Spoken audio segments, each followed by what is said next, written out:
Welcome to the 3 Count Podcast, where other podcasts are the twos and we the ones. I'm your host, Dylan Chambers, making his return to action. My co-host, Ben Hobden. Benny, welcome back. Thanks for having me back, Dill. It's good to be back, mate. I'm feeling a lot better now, so back in action. Good to have you back in the co-host seat. Got a big show for everyone today. Going to talk all things Crown Jewel, give our thoughts on each match. We're going to look at some returns, some possible returns, plus some title and injury news. We've got plenty for you. And as always, we'll have another great draft for you. We're going to draft the best WWE pay-per-view matches to happen outside of the USA. It was a fun, deep one that we went into, Benny, but there's lots. Looking forward to it. Now, make sure you follow us on the socials at 3 Count Pod on Twitter and Facebook, at 3 Count Podcast on Instagram. If you're watching on YouTube, make sure you hit that subscribe button or the follow button on Spotify and Apple Podcasts. Benny, oh, excuse me. You're right there, mate. I'm still coming back from a little bit of a few. There's a lot of talking in the intro. But let's get to the news. You know, we'll get to the match a little bit later, but I think the biggest news of the week is we've got to talk about Logan Paul's injuries at Crown Jewel. Yeah, so MCL, ACL, is ACL been confirmed yet? ACL has not been confirmed, just a possible ACL. Yeah, but just the fact that he competed with that is just crazy. So it incredible. Looks like he's going to be out for a little bit. Torn MCL, torn meniscus, possible ACL. Yeah, he's already, I don't know if he's had surgery, but I've seen him already doing some rehab stuff and that kind of stuff in the gym and that. So he reckons he's going to get back and he's going to get out there. So you wouldn't have even known. No, I had no idea. He's so athletic, that bloke. So athletic. Incredible. It just shows, kind of what adrenaline's going through their bodies in something like that. Yeah. He was just running high on it for sure. Crazy. And his viral clip of jumping onto Reigns through the announce table. That was incredible. If you haven't seen it, go out and check it out. That's how you handle a phone video while through the air. You think about all these videos that you see when people are filming something on the street or whatever, and it's all like this and whatever else. That man jumped off the top turnbuckle through a table and kept perfect camera the whole time. Like it was incredible. So good. I wonder if he practiced that a bit. Oh, I don't know if you'd want to be practicing that too many times. Now let's get into the WWE news. Now we've got a WWE World Cup, which is about to happen starting on SmackDown, I guess, to align with the FIFA World Cup starting. Now we've had a WWE World Cup before, did not end very well with Shane McMahon inserting himself and winning. Yes, well, let's less talk about that, the better. Yeah, hopefully they do a little bit more with this one. Yeah, it'll be interesting to see where they go. I don't know. Triple H is in charge, so we've got fingers crossed, That's right. I wonder if it'll be a little bit like that All Atlantic tournament where it'll be people from different countries. Well, that would make sense. But, it's the USA, mate. They always still think that they're the champs. The World Series. The NBA World Champions. There you go. Yeah. Speaking of wrestlers from other countries, WWE has just launched the search for Africa's next WWE superstar. They've already got one. They do have the Nigerian giant Omos. So Omos and Apollo Crews are actually at the press conference announcing this. So I'm sure they'll find a lot of good talent in Africa. Oh yeah, no, there's definitely something out there. Like it's going to be very interesting to see what they can unearth, and the more people they get, the better, I reckon. Yeah, absolutely. Now WWE sometimes gives itself away with trademarks that it makes, that it signs up for. Queen of the Ring is the latest trademark that WWE has taken. Do you think we'll get a King of the Ring? There are rumors that King of the Ring will be back, and I guess Queen of the Ring as well. Yeah, well, who was the last queen? Zelina Vega, wasn't it? Queen Zelina, but they called it the Queen's Crown. So that's right. Okay. That does sound like it's a Vince thing. So yeah, I did read briefly something about possibly bringing it back. So fingers crossed. It's always been a good one for like emerging talent, you know what I mean, sort of thing, to sort of give them that next push. Absolutely, it's kind of like some of the bigger names that have always won it. Owen Hart, and then you had Stone Cold. That was the unearthing of Stone Cold, really. Triple H, it really progressed him. So. Absolutely. And it's kind of one of those mid-card stepping stones. Like At the moment, all they've got is the 2 titles, the US and the IC title, but it's a good little stepping stone, the King of the Ring. Not that they did too much with it with Woods, but hopefully they kind of bring it back to prominence. I used to really look forward to the King of the Ring pay-per-views. Yeah, it was good. It was good. I think the Woods one was just to get him over the line, like just to give him that little crowning moment. Yeah. Just speaking, just one of the Kings just popped into my head. How can you forget about King Mabel? What a legend, King Mabel. Oh, King Mabel. Well, King Booker. Certainly, he certainly made a name for himself off it, although he was already a name beforehand. King Booker, yes. King Booker. Now, speaking of bringing things back, on Raw, there was a little return to the opening signature of the show with Sasha and Naomi were back in the opening credits for Raw. I missed that. I didn't see that. Yes. Now, Sasha was backstage last week visiting Bailey at a WWE event. So could we see them returning soon? It looks like it. Fingers crossed. Fingers crossed. And another return, Mia Yim made her return to WWE to be Rhea Ripley's equalizer for the OC. So it's good to see Mia back. Well, we were speculating, weren't we? Who were they going to get? And, yeah. I sent you that picture from years ago of Charlotte during the week just to stir her up a little bit. But, I mean, Charlotte's too big of a name. But, I mean, Rhea and Charlotte have had history. But Mia Yim, I think it's a good fit for those guys. And, yeah, it should be interesting. I 100% agree. A perfect fit for them. And, yes, very good to see her back. Now, we had a little bit happening on Raw this week. We had a great promo between the New Day and the Usos. Oh, that was strong. It was strong. I mean, it's kind of sad that we're getting this defense of the record on a SmackDown. If they'd thought that through a little bit more, maybe Crown Jewel would have been a better payoff, you reckon? Better time for it. Yeah. Hopefully they don't just blow it off. I mean, I'd love to see New Day save the record. Well, have you seen the poster for Survivor Series? There's speculation that New Day will win because the poster for Survivor Series, the Usos don't have the tag titles over their shoulders. So everyone's speculating that the New Day will win on SmackDown. Yeah. Juicy. So, Maybe. But, it could be just one of those things that they're just trying to throw us off the scent.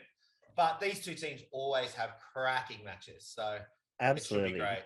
The New Day's very much been under the radar the past, couple of months, even year. Yeah, off for a while. Once they split them up and Big E went solo, it's sort of they've taken a back seat, but they've sort of been in and around. But that promo by Woods mostly was just so strong and just sort of heartfelt. Like you could really see the emotion and stuff. So I thought that was pretty good, and it really sets it up for Saturday. Absolutely. Do we see Big E come back and maybe neutralize Solo? I don't know. Oh, look, you'd like to, but I mean, all three of them were out at the Black Panther Wakanda Forever premiere. He might be there just in the crowd as support or something like that, or maybe even stand on the ramp and that causes Solo to go up the ramp or something like that, and then they could get the victory. It'd certainly be a big pop if he came back. Oh, massive. Now, speaking of titles, seemingly the 24/7 title is no more. That was brilliantly done. Nikki Cross won the 24/7 title, and I guess in backstage she was supposed to drop it into a bin. She missed the bin, but she missed the bin. Yeah. But essentially she just was basically not caring about it, just dropped it. Hopefully that's the last we see of it. Well, it's been all over, social media and stuff like that. It's like the rest in peace signs and all this kind of stuff, and it's got like the death date of the 24/7 title and stuff. So I think it might be. I don't think it was really that big of a popular thing. There's no point in having it if R-Truth is injured, right? Exactly right, yeah. And speaking of, so R-Truth suffered a torn quad. Get better soon, R-Truth. Yeah. He's been around for a while, old R-Truth. Long time. He'd be up to nearly 25 years or something. Yeah, absolutely. What was his name when he first came in? It's escaping me now. I mean, it's Ron the Truth Killings. I can't remember what they called him. It's like K-Quick with Road Dog. Loved it. Just quickly, speaking of 25 years, it just popped into my head. Do you know what today's date anniversary is, mate? I do not. Montreal Screwjob, 25 years today. Yes. Much love to HBK and Vince McMahon. Boo. Doing the right thing. Boo. But yeah, I just thought I'd throw that in there for you. Well, maybe that will make an appearance in our draft a little bit later Definitely not on my list. on. We will see. Now, speaking of titles, Austin Theory, sorry, has cashed in his money in the bank, trying to cash in on the US title and failed after getting pummeled by Lashley. What do you make of it, Benny? Well, they're saying it's a double turn, essentially, to turn Lashley and Rollins. And, Theory just got thrown in the middle just to screw him over, really. Vince's boy done. Triple H, obviously not as big a fan. So it was just weird that Lashley stopped it just didn't make sense for me. It was a bit sort of a schmoz fest, really. It was. Didn't make sense to me. It didn't make sense to use like the cash in at such a time when it didn't really matter. Yeah. And if you think about 8 months to use it, just let him just run around with it and pretend, because he's such a chicken shit heel that could have kept working. The thing I don't understand is if he really wanted the US title, there was a US title open challenge he could have taken, and he didn't have to cash it in. Cash in. Yeah, I guess. Yeah, he's trying to do it because Lashley had decimated Rollins, so you'd think it's an easy victory. But it was disappointing in the end. My feeling is it's not going to stick. Yeah, they're going to say it wasn't a cash in or something. He's going to whinge about it. You can only cash in on the main title, or I got screwed by Lashley. Maybe that'll be his gimmick now, trying to get the briefcase back. Yeah. Seeing what hoops he can jump through. We will see. Now, lastly, there have been rumors running rampant that we will see John Cena at WrestleMania 39 in Los Angeles. It'd be pretty, but how can you see him, mate? Well, apparently there's a couple of people who want to see him. Yeah. Gunther, he's shown a bit of interest. And I think you called that a while back, didn't you, Gunther and that Cena? Would be, I mean, it looked like it was going to be Theory Cena for a while. Yeah. That Logan Paul has also, said he's maybe interested. I don't think he'll be ready in time, but not for Mania. Not for Mania, but that would be pretty interesting. He's young, athletic, though. You never know. You never know these things. Could do an Adrian Peterson. If it's not an ACL, then he definitely could be. If it's only the MCL, then he definitely could. Absolutely. Now, we'll just touch on AEW. We'll talk a little bit more about AEW next week in our full gear preview. But MJF, he is going to be in Zac Efron's new movie called The Iron Claw about the Von Erich family. Yes, definitely. It should be interesting. He's have you seen Zac Efron's hair doing that thing, playing Kerry Von Erich? Oh, it's magnificent. The bowl cut. So good. But yeah, MJF will be interesting to see what he does. I don't know the picture I saw of it, I don't know if Zac Efron has prosthetics on, but he looks like swole. Yeah, swole. I like it. He looks swole. Just on other acting people as well. Becky Lynch is playing Cyndi Lauper in Young Rock. That's right. She's made her appearance in the first episode, doing a Brooklyn accent, which was interesting. She did a pretty good job of it. I haven't seen it yet, so I'm looking forward to watching it. She did a pretty good job of it. Now, what else is going on in AEW? Saraya has been cleared to wrestle. That was an take interesting on Britt Baker today. at Full Gear. When she's like, and unfortunately for Britt. Yeah, I am cleared. It was very good.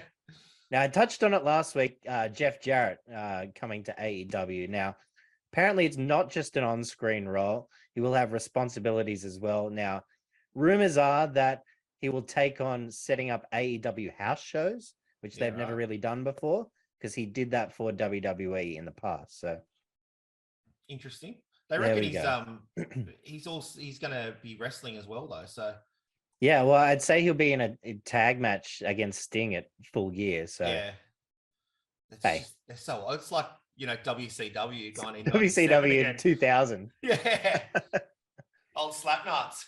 Old slap nuts. Lastly, we had Samoa Joe turned on Wardlow. We've seen that coming, didn't we? Yeah. I mean, that'll be a fun match. You would think Samoa will put Wardlow over, but when they eventually go head to head, I think that will be good. I haven't finished it. I know who wins the main event today as well. But did you watch the matches today or? I did. I managed to catch up on the main event. Was fantastic, which is not surprising for Guevara and Danielson. But yes, very, very well done. Perfect. But let's move on to Crown Jewel. We'll start with Brock Lesnar and Bobby Lashley. Now, Lashley dominated, but Lesnar won after trying to reverse a hurt lock. Lashley kept it locked in. Lesnar was on top of him for the 3 count, an iffy looking 3 count, but Shoulder was they'll up. count it. And then Lashley just destroyed Lesnar. Yeah. It definitely wasn't a wrestling spectacle. We're not going to call it that. No. It could have been worse. Yeah, but it was just 2 big boys going at it, wasn't it, Yeah, really? Absolutely. And also was technically, I guess he did get out of the hurt lock, but is that the first person that's got out of the hurt lock now? I don't know if he could lock it in because I saw him trying to lock it in and Lesnar's shoulders are too big. Yeah.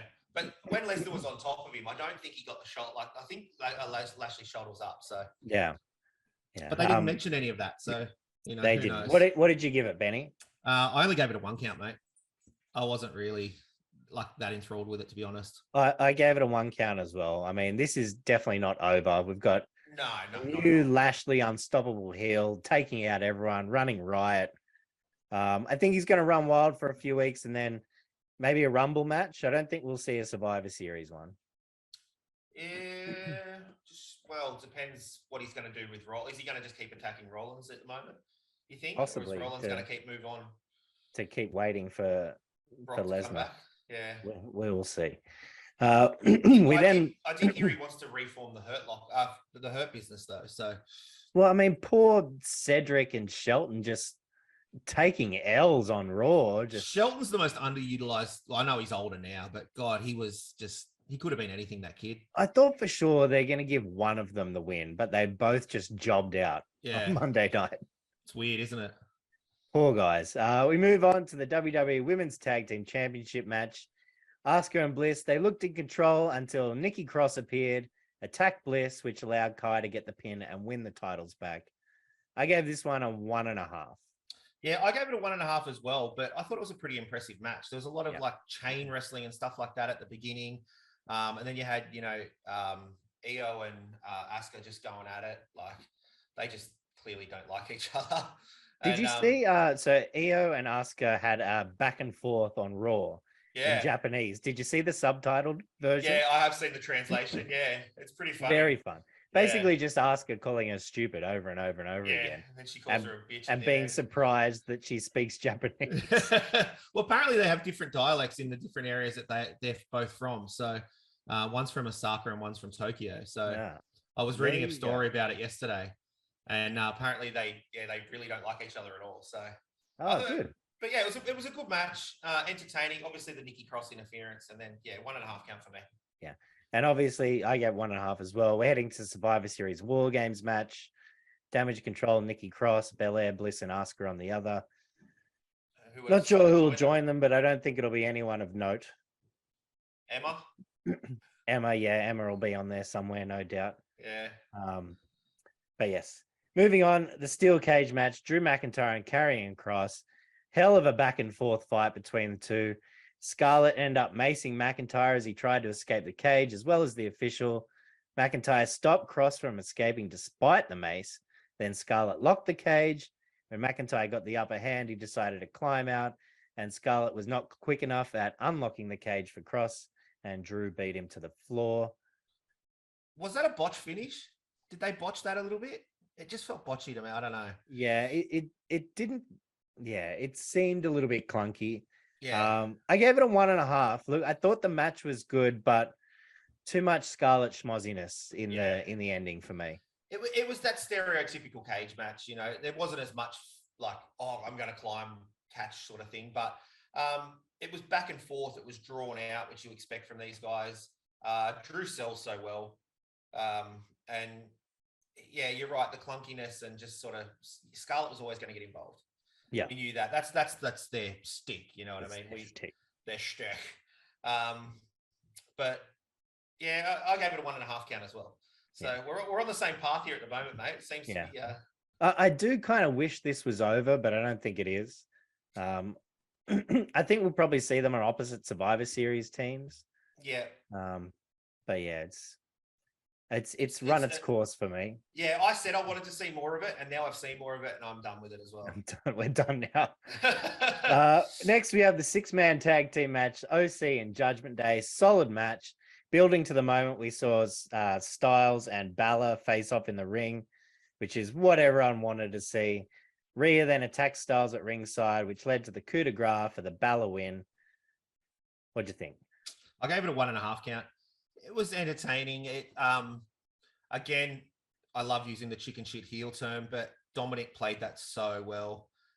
Just running away and carrying on like that.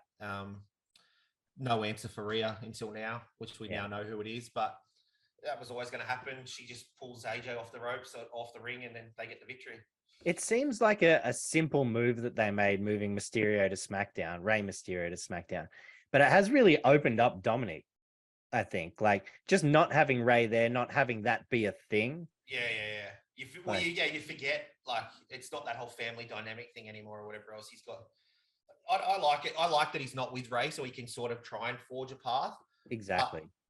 He's just lacking that one little thing. So I think if he steers right into that chicken shit heel thing and just becomes the most hated person on the roster, then he could get over even more. Yeah. He's doing a good job saying he's better than Eddie Guerrero. Yeah. And he keeps doing better than his dad. And like all that kind of stuff, you know, but it's not quite resonating yet. No, he just needs a little bit more of an edge or something. More of an edge. As for an edge, he probably doesn't want an edge right now. So obviously we saw Mia Yim come to equalize Ripley. Rhea did cross paths with Belair backstage, which was an interesting, I think maybe a little nod to what we might be seeing in the future. You think it? Yeah, you reckon they're going to progress it that quickly? Maybe not anytime soon, but I think it's a little tip of the cap. Sort of long-term storytelling. Yeah, like we'll just plant a little seed. Well, I'm sure you'll be happy for anybody to take the title off Belair, mate, so it won't matter. Please. For those listening and not watching, Dylan rolled his eyes worse than The Undertaker then, so... Oh, I'm over it, but we'll get to that. But obviously, we're going to see these guys all across the ring from each other at Survivor Series. It's going to be interesting to see how it all ends up and transpires at Survivor Series. Once the teams start making sort of shape, it's going to be good. Now, Benny's match of the night: Monster versus Giant, Braun Strowman versus Omos. 3 count. Yeah. Omos had control for most of the match. Strowman fought back, hit a power slam, got the pin, just like someone mentioned in the preview. Hey. I gave it a 1 count, which is one more than I thought I'd be giving it. Well, and to be honest, I might have even rated it higher if all the other matches on the card weren't so good. Do you know what's funny? I actually thought you were going to give it a higher, because we conversed back and forth during the weekend. And I thought you were going to give it a higher rating. And I was really starting to get worried. I was like, this guy's going to give it like a 2 or something. And I was really worried. I rated it for those guys. No, I gave it a 0.5 count. I thought, they exactly like you said was going to happen. But it just made him look even weaker. Do you know what I mean? Like it just makes Omos look terrible. He gets one piece of offense against him and he's done. That's what happened to Andre.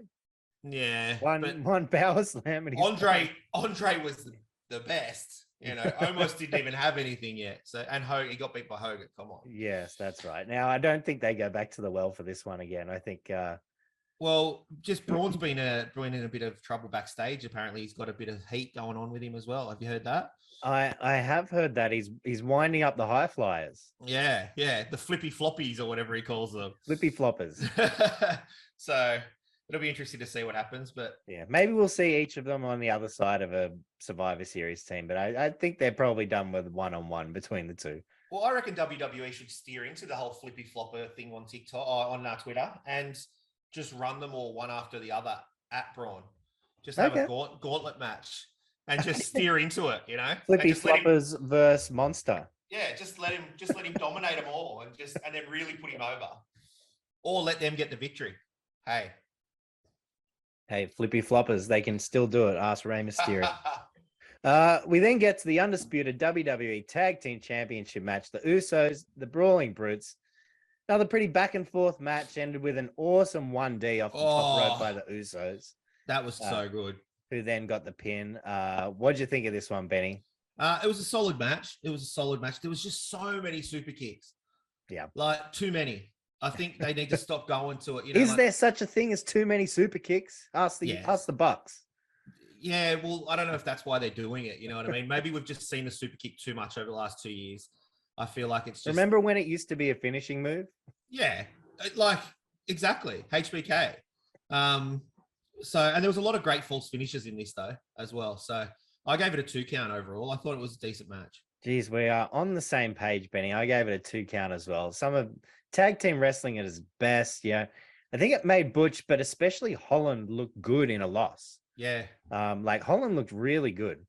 All eyes now go to SmackDown where New Day take on the Usos. As for the Brutes, I think they might be waiting till Sheamus gets back from his honeymoon till we see them again. He's rumored to be back this week, but might not be back until the following week. So now I know they're a SmackDown team, right? The Brutes. Because I was just thinking, where could they go to from here? Viking Raiders are Raw, but I really think that could be a good rivalry. I think there could be something that they do with that.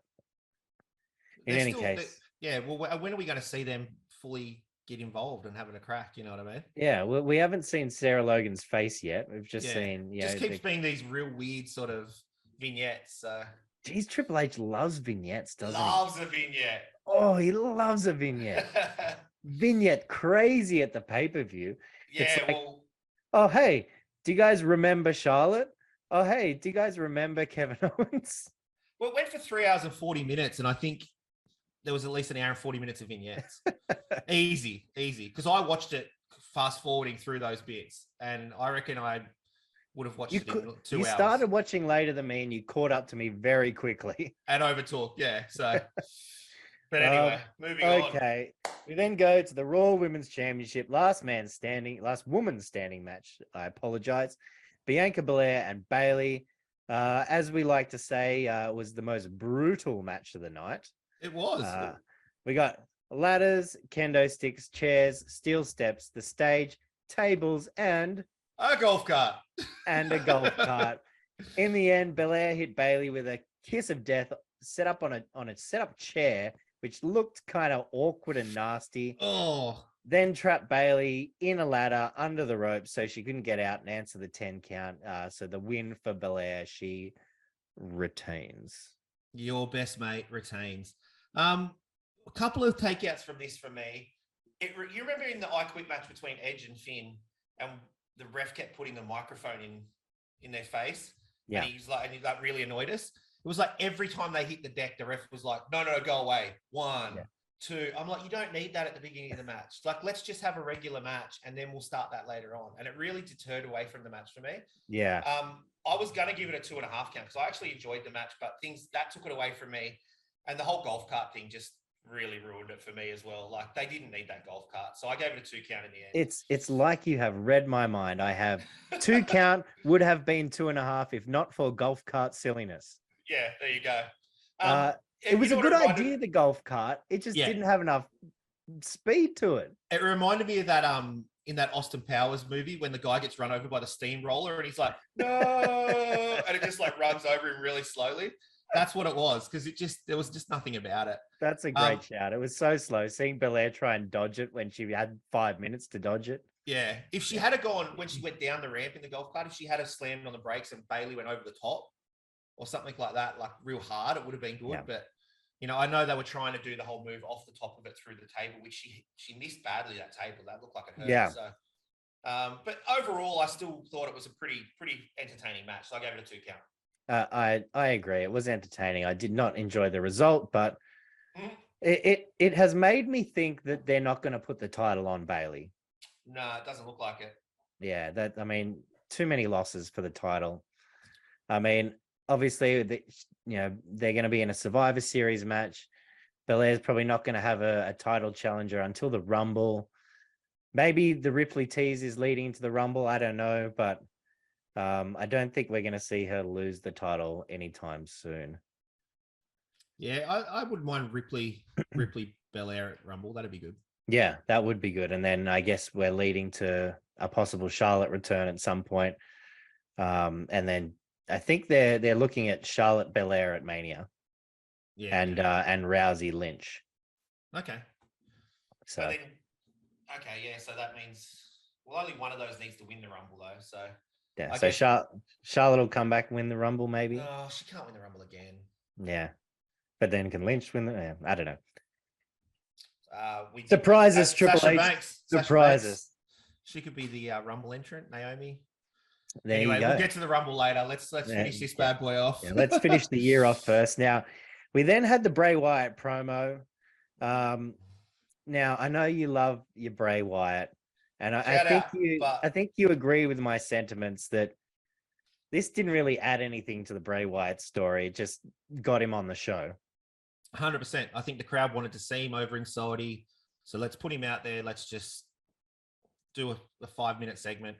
But it didn't leave me wanting more, like everything else has. Yeah. We need to. Uncle Howdy sounds like Bray. So I don't know if it is going to be somebody else now. So which means we can't have the face off.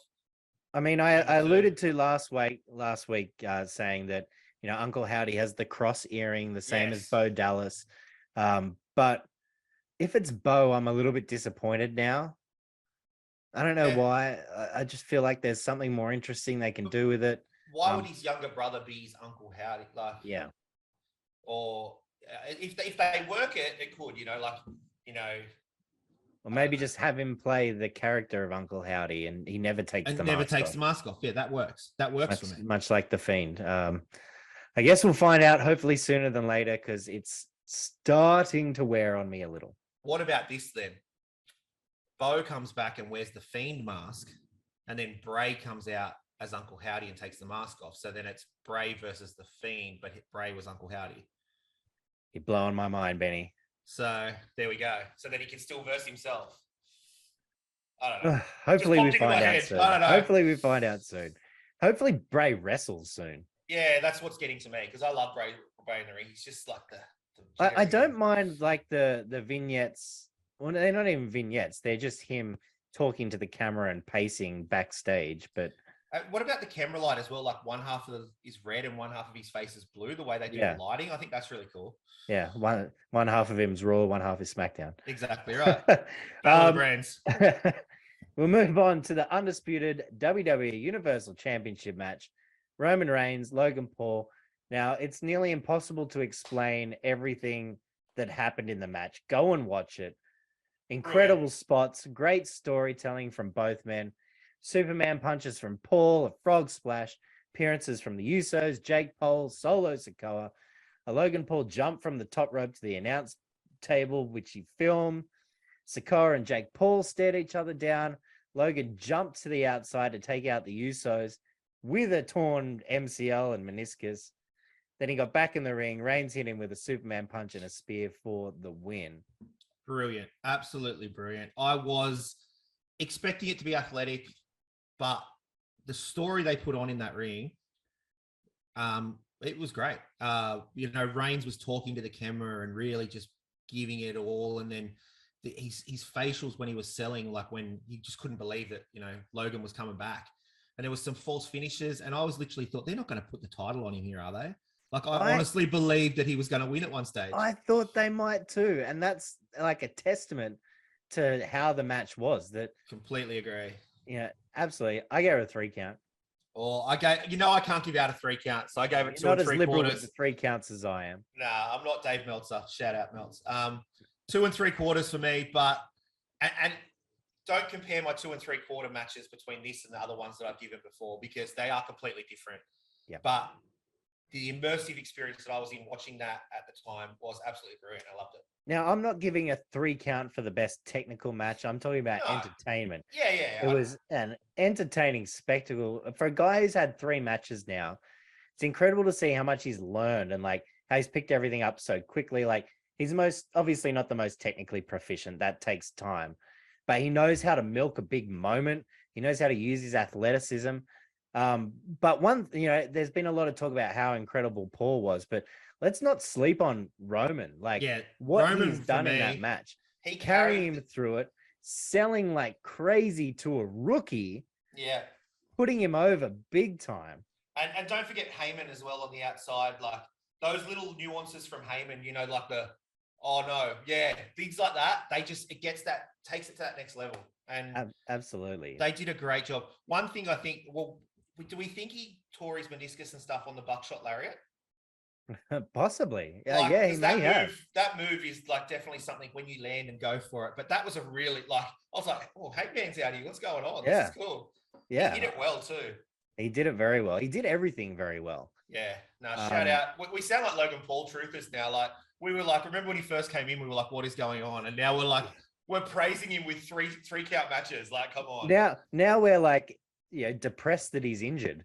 Yeah, I actually am. But shout out, Logan. You know, give us a call out. Yeah, I mean, the injury sucks. Means we probably won't see him till maybe SummerSlam. Ooh. Which is a long way away. Jake has mentioned he might be interested, Jake Paul, but he does have Canelo and Nate Diaz to worry about first. As for Reigns, do you think we see him at Survivor Series? I think he will lead the team, and then at the last minute, he'll be forced to have to join the team. Somebody will end up going, oh, you too pussy to get in there and have a go with your bloodline. Yeah. And you know how Reigns gets that little thing and it like eats at his ego a little bit, and then finally he'll go, fine, I'll get in there as well. Yeah. Like, as for who his next opponent is, I've got no idea. Do you give KO another shot? I mean, they could do some fun stuff with KO and Sammy, and yeah, that'd be fun. That's where I go to, but I know I'm guessing they won't. Drew's probably next to back up in line again. Yeah, which is disappointing. It'll be interesting to see, and we certainly didn't pick Logan Paul as his next opponent last time, so who knows what they come up with now. Very true. So that is it for Crown Jewel, Benny. It is time to get into the 3-count draft. Today we are drafting best matches to happen outside of the USA in a WWE pay-per-view. Now, I went through and I counted all of the WWE pay-per-views held outside of the USA, and there were 50.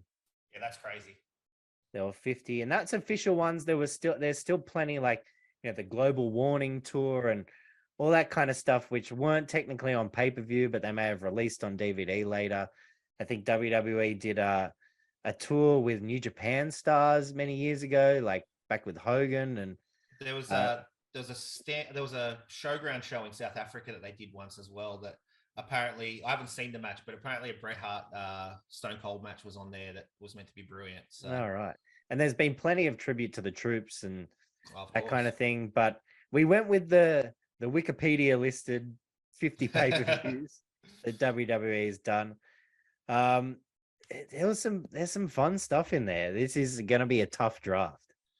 I've got as I told you just before, I've gone pretty older. A lot of my stuff's older, so we'll see how we go. But you've got the number one pick. I have the first pick. Don't do it. And I know you want to take it, and I just can't do it because I didn't think it was that good. Really? See, it's don't get me wrong. It's my childhood. It's just that's my crowning moment of. Don't get me wrong. I thought it was a great match, but I think it was the best international match? No. No, I just have to take it. Now I have a very big recency bias with what I'm going with number one.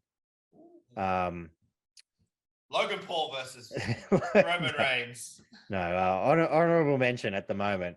It's on my list. But it is from this year. Wow. I'm going with Gunther and Sheamus at Clash at the Castle. Nice. Now, as the number one pick. that's a bit out of the ordinary.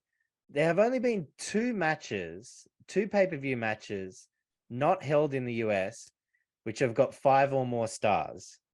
Wow, okay. That is one of them. There you go.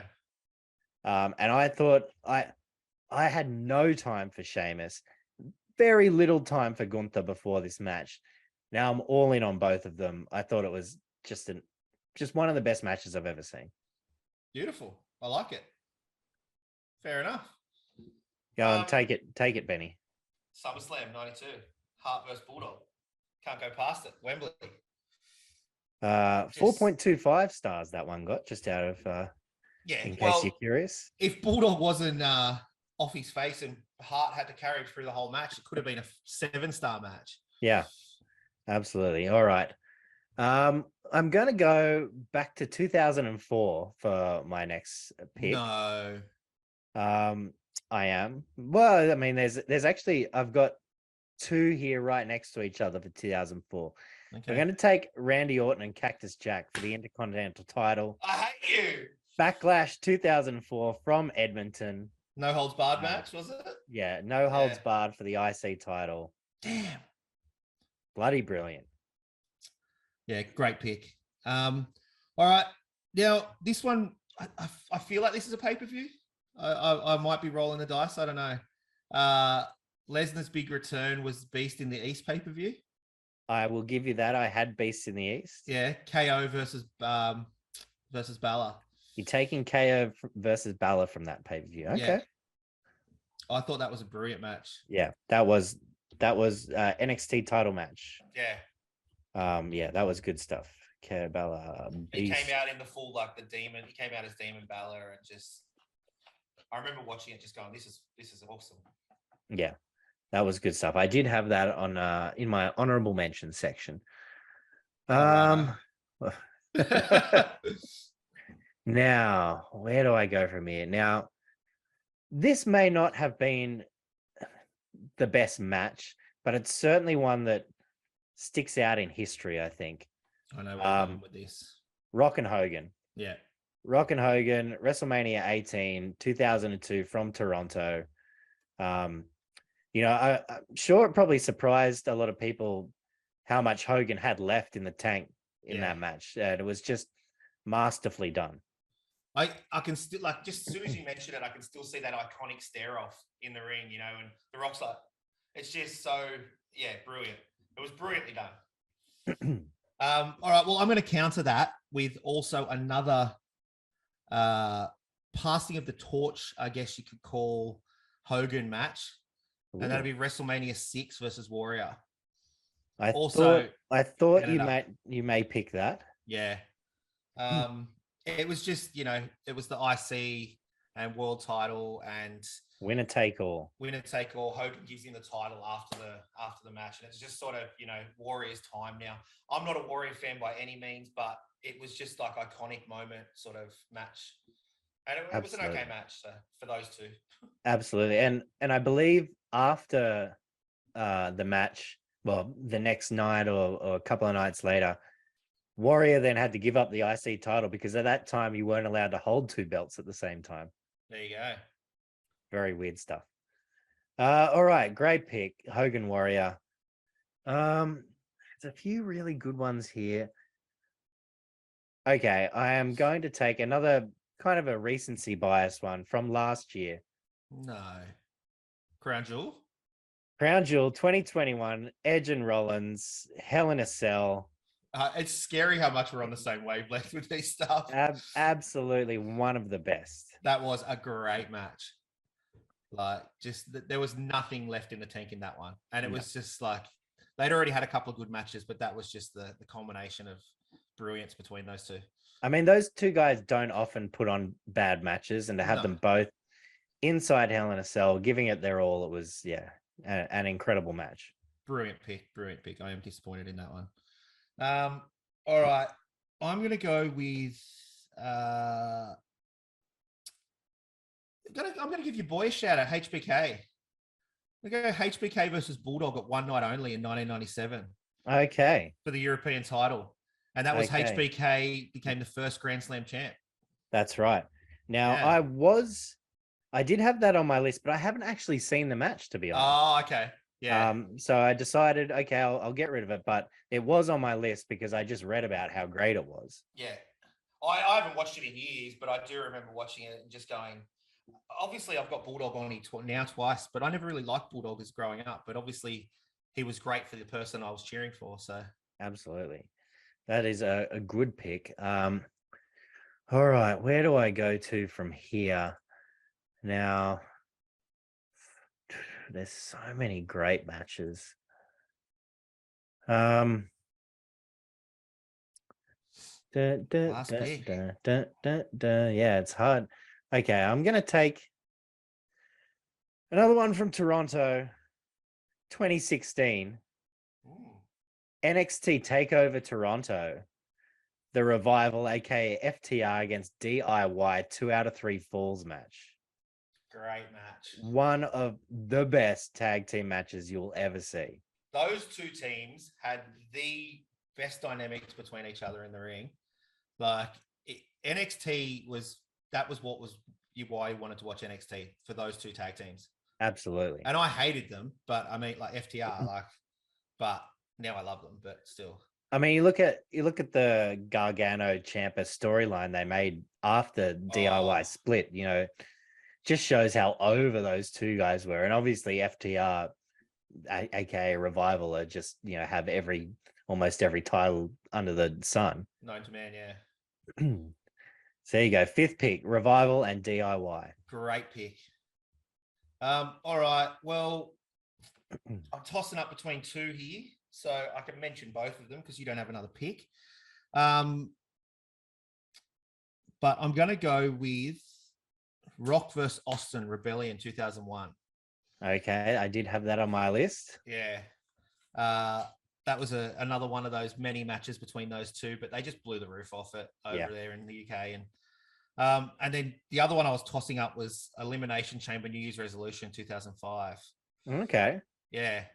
Triple H, Edge, Benoit, Jericho, Orton, Batista, and HBK was the ref. That was a pretty brutal. That's a few names in that. Yeah. All well, except for one. Well, shall not be named. But any other honorable mentions for you, mate? Well, this might be optimistic, seeing if you can guess this, but can you guess the other international match that was over 5? This one was over 5 stars. For WWE? Yes. This is a really tough question. Yeah, nah. It was Walter and Tyler Bate for the NXT UK title at TakeOver Cardiff 2019. Wow. 5.25 stars from Dave Meltzer. Wow, there you go. I definitely wouldn't have got that. No, I was thinking all the big names and everything, and I was just trying to figure out because I was like, we've got them all on the list here. Yeah. So honorable mention, one which just didn't make the cut, and I think it was because I took one from Backlash already, was Benoit, HBK, and Triple H for the World Heavyweight title, the triple threat match. Yeah, that was a great match. What else almost got picked? I wanted to throw a shout out to the Montreal Screwjob, and a shout out to Reigns and Paul for this year, but they did not make the cut. I've got one other honorable mention, also from the One Night Only pay-per-view, 97, Taker and Hart for the title. It ended in a DQ, but those two had brilliance in the ring, and obviously it was coming off the back of Shawn Michaels costing Taker the title earlier in the year. So if you get a chance, watch that pay-per-view. It's actually a pretty good one. I will have to go out and watch it now. Now, I had a couple others, the Canadian Stampede, which is rated one of the best pay-per-views of all time. Ever, yeah. Hart Foundation against Shamrock, Goldust, LOD, and Austin. We had Rollins and Lesnar for the Universal title at SummerSlam 2019. Which was a cracker of a match. Orton and Benoit, SummerSlam 2004. Yeah. Which was another cracker. Edge and Cena, TLC at Unforgiven 2006. Now, a shout out to, I do have one Australian match on the list. AJ Styles and Samoa Joe for the WWE title at Super Showdown in 2018. Hey. No count out, no DQ, absolute cracker. There's plenty more. That storyline was brilliant for those two. Yeah. Well, 50 pay-per-views. We could go all day, I guess. We could go all day. So I had Gunther and Sheamus, Clash at the Castle 2022. Randy Orton, Cactus Jack for the IC title, Backlash 2004. Rock and Hogan, WrestleMania 18, Toronto. Edge and Rollins, Hell in a Cell, Crown Jewel 2021. And Revival and DIY, 2 out of 3 falls, NXT TakeOver Toronto. Benny had Bulldog and Bret Hart, SummerSlam London 1992. KO and Balor from Beast in the East from Tokyo. Hogan and Warrior, winner take all match at WrestleMania 6 in Toronto 1990. HBK against Hart, one night only. And then Austin and Rock for the WWF title at Rebellion 2001. Toronto getting plenty of love. Yeah, Toronto gets a lot of great pay-per-views. I was saying if we got rid of all the Canadian pay-per-views, it would be a very short list. Yes, definitely. But actually, in saying that, they did hold. It was A lot funny. in There the was UK. there was a giant gap where they only held kind of US shows, but they held a lot of shows in England, for quite some time Yeah. in the 2000s and the 90s. And then there was just a giant gap, and then they returned. So there you go. Best matches outside the USA. Let us know what you think, guys. Anybody else got any other possible ones? Yeah, let us know what you think. Hit us up on the socials. But that is it for the show this week. We'll be back next week. We're going to look ahead to AEW Full Gear. Thank you for joining us, Benny. Thank you, mate. It's been a pleasure as always. And we'll see you all next time on the 3 Count Podcast.